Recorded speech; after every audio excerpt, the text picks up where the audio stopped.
আহিরি করলো একলব্যকে মারার চেষ্টা। তো বন্ধুরা, রাঙ্গামাটি তীরন্দাজ সিরিয়ালের আগামী পর্বে আপনারা দেখতে পাবেন যে একলব্যের শরীর আচমকা খারাপ হতে শুরু করে। সবাই ভয় পেয়ে যায়। একলব্যকে নিয়ে সবাই হসপিটালে ছুটে, যেখানে হসপিটালে গিয়ে জানতে পারে যে একলব্যকে এইখানে চিকিৎসা করা সম্ভব নয়, ওকে আরও বড় হাসপাতালে নিয়ে যেতে হবে। সবাই এটা শুনে নিরীহ হয়ে পড়ে এবং কিছু করে নর্থ কলকাতার সবথেকে বড় হাসপাতালে ভর্তি করা হয় একলব্যকে, যেখানে ডাক্তার চিকিৎসা শুরু করে। সবাই ভাবে যে একলব্যর নিশ্চয়ই আবার কিডনির প্রবলেম শুরু হয়েছে, কিন্তু চিকিৎসার পর ডাক্তারবাবু জানায় যে একলব্যর শরীরে কোনো কিডনির প্রবলেম নেই, বরং বিষাক্ত পদার্থ পাওয়া গিয়েছে। যেটা শুনে রাঙা হতবাক হয়ে পড়ে এবং একলব্যকে গিয়ে জিজ্ঞেস করে যে তুমি কি খেয়েছিলে।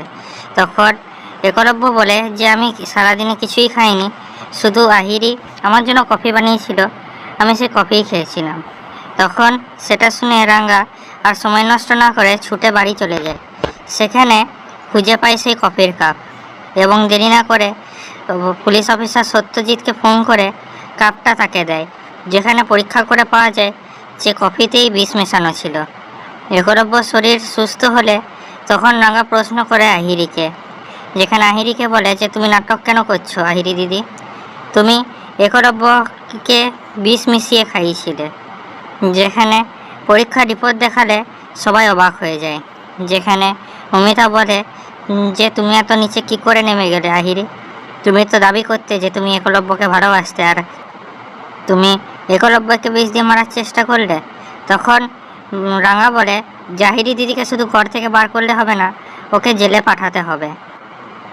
তো কী লাগছে বন্ধুরা, রাঙা কি আহিরিকে জেলে পাঠাতে পারবে, না শুরু করবে, না আহিরি করবে কোনো নতুন ষড়যন্ত্র? বলুন আমাদের কমেন্টে। আমাদের ভিডিওটা লাইক করুন, আমাদের চ্যানেলটা সাবস্ক্রাইব করুন এরকম আরও আপডেটসের জন্য।